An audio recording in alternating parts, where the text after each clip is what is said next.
नमस्कार दोस्तों, मैं हूं एक प्राइवेट शिक्षक। फिलहाल मैं शिक्षक लायक नहीं हूं। मेरी स्थिति, हम प्राइवेट शिक्षकों की स्थिति एक मजदूर से भी बेहतर चल रही है। हम लोग मजदूरी कर नहीं सकते तो हम लोग का पेट भी नहीं भर सकते। जब मजदूरी नहीं कर सकते पेट नहीं भर सकते, क्योंकि इस समय तो भाई पढ़ाना तो कुछ है नहीं। हमारे घर में अब कुछ दिन के बाद चूल्हा जुड़ना भी बंद हो जाएगा, क्योंकि हम सब पूरे 1 साल से एवं बेरोजगार हैं। हमारी मजदूरी, हमारी मजबूरी कोई सुनता ही नहीं है। हम सब काफ़ी परेशान हैं, हम सब बेचैन हैं, हम सब लाचार हैं, हम सब भुखमरी का शिकार हो रहे हैं। लेकिन हम शिक्षकों की बात कौन सुनेगा, क्यों सुनेगा? सारे मन में सवाल सबको आ रहा होगा। पिछले साल भर से लॉकडाउन की समस्या चल रही है। 10 महीना लॉकडाउन रहा। क्लास जो हम लोग चलाते हैं वो शहर में भाड़ा पर चलाते हैं। मतलब ये हुआ कि हमारी कोचिंग जो है वो रेंट पर चलती है। हम लोग रेंट पर कोचिंग को चलाते हैं। पिछले 10 मंथ का पेमेंट हम दिए नहीं, क्योंकि 2 मंथ ही मात्र कोचिंग खुला। 2 मंथ कोचिंग खुला तो कोचिंग को रनिंग होने में ही 2 मंथ लग गया। हम लोग इस 2 मंथ का भी रेंट नहीं दे पाए। फिर से लॉकडाउन लग चुका है। हम ये नहीं कह रहे कि लॉकडाउन लगाना गलत बात है। जब संक्रमण की संख्या बढ़ रही है तो लॉकडाउन लगाना सही है। पर ये बात कहाँ तक सही है कि सिर्फ संस्थान में लॉकडाउन लगाया जाए जहाँ शिक्षा आते? क्या आपको चुनाव में भीड़ नहीं है? हम लोग से ज़्यादा भीड़ है। सिनेमा हॉल के लिए प्रोटोकॉल है और जगह के लिए कई प्रकार के प्रोटोकॉल सिस्टम है। तमाम तरह की बातें हैं। बाजारें खुलेगी 50%, 30%, तो क्या संस्थान भी 30% के रेशियो से नहीं खुल सकती है? अगर नहीं भी खुल सकती है, ये देश के राज्य की शिक्षा बढ़ावा करने के लिए क्या हम सब के हाथ नहीं है? हम लोग प्राइवेट कोचिंग क्यों हुए? क्योंकि आपकी सरकारी कोचिंग नाकामयाब हुआ। आपके स्कूल में बच्चे पढ़ते तो है, एडमिशन सिर्फ होता है। 10th हो, 9th 10th का एग्जाम पास कराने के लिए कोचिंग की आवश्यकता पड़ता है, क्योंकि आपके प्राइवेट सरकारी शिक्षक को नाकामयाब है।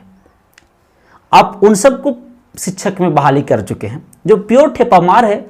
बस किसी भी प्रकार से मैट्रिक पास, तो मैट्रिक पास कैसे होगा सर? उनको सिग्नेचर करने आता है। स्कॉलर बैठ के कुछ दूसरा को मैट्रिक एग्जाम दिया और मुखिया वगैरह से लेकर नीतीश कुमार जी के राज्य में बहाली हो गया। उन लोग को भाई कगहरा तो आता नहीं, तो कहाँ 10वां का कोर्स करवा देगा वो। तो हम लोग बेरोजगार प्राइवेट शिक्षक करवाते हैं। 12th का भी यही हाल है। पार्ट 1, पार्ट 2, पार्ट 3 में क्या होता है हमको तो नहीं पता, लेकिन एक चीज़ आता है कि रेलवे में जाना है, एसएससी में जाना है, बैंक में जाना है, IAS में जाना है, PCS में जाना है, कहीं भी जाना है, तो आपको कॉम्पिटिटिव एग्जाम की तैयारी करना पड़ेगी।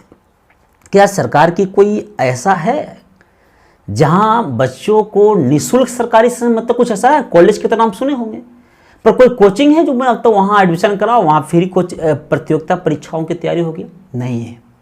तो बच्चे कहाँ आएंगे? हम सब के पास आएंगे। हम सब उनको पढ़ाएंगे, सिखाएंगे, तब जाकर वो एग्जाम में पास होगा। तब जाकर दरोगा बनेगा, SP बनेगा, DSP बनेगा, रेलवे में जाएगा, SSC में जाएगा, कर्मचारी, कोई ये प्रकार के कंपटीशन एग्जाम, मतलब कि सरकारी नौकरी करेगा। अब नौकरी करेगा। अब बात है कि भाई साहब सब चीज कर रहा है, सब चीज हम ही लोग के दौर, फिर भी हम लोग का कोई वैल्यू नहीं है, कोई इस प्रकार की बातें नहीं है। लोग कहते हैं ऑनलाइन क्लास लो। भाई साहब ऑनलाइन सबकी बस की बात नहीं है। हम लोग गांव के बच्चों को पढ़ाते हैं, जो गांव वैसे बच्चों को जिसको शहर में रहना मुश्किल है, कम पैसे में हम लोग पढ़ाते, शिक्षा देते हैं। तरस आती लोगों पर। सरकार आपको भी कुछ समझना चाहिए। हम लोग पर कुछ समझिए। साल भर से हम लोग का रेंट नहीं है दिए, फिर लॉकडाउन है, और लॉकडाउन कितना दिन है वो भी क्लियर नहीं। हम आपसे नीतीश सरकार से हमारे बिहार सरकार से मैं निवेदन करता हूँ, हाथ जोड़कर विनती करता हूँ कि आपको तो ये बात की अच्छी तरह से जानकारी हो कि लॉकडाउन कब तक रहेगा, तो आप क्लियर साफ सुथरा क्यों नहीं कह देते हैं कि लॉकडाउन 2 मंथ रहेगा, 3 मंथ रहेगा, या पूरे 2021 रहेगा। भाई साहब, हम लोग भी अपना किराया वाला कोचिंग खाली कर देंगे, बच्चे भी कोचिंग खाली करके घर जाएंगे, अनपढ़ होंगे, कुछ नहीं होने वाला है। आप तो नहीं चाहते तो कैसे कुछ हो जाएगा भाई साहब, अभी बताइए। हम लोग एकदम लाचार हैं, आप सप्ताह क्यों बढ़ा रहे हैं भैया। एक बार क्लियर कर दो ना, हम लोग भी अपना कोचिंग संस्थान खाली कर देंगे, चल जाएंगे अपने गाँव, खेती गृहस्थी कर देंगे, कोई उपाय नहीं है। हम लोग तो जिंदगी में बहुत बड़ी गलती किए हैं। कुछ लोग का तो शौक था कोचिंग चलाना, कुछ लोग का मजबूरी था सबको कोचिंग चलाना। तो तमाम चीज़ें, बहुत ऐसी कुछ बातें हैं।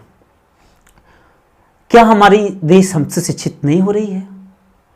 अगर ऐसी हाल रही, 1-2 मंथ के अंदर मालिक का कंटिन्यू फोन आता है, धमकी आता है, खाली करो, इतना खाली तो खाली करना आसान, लेकिन इतना रेंट देकर खाली करो, लाख रुपया रेंट देकर खाली करो, ये कहाँ से हो पाए?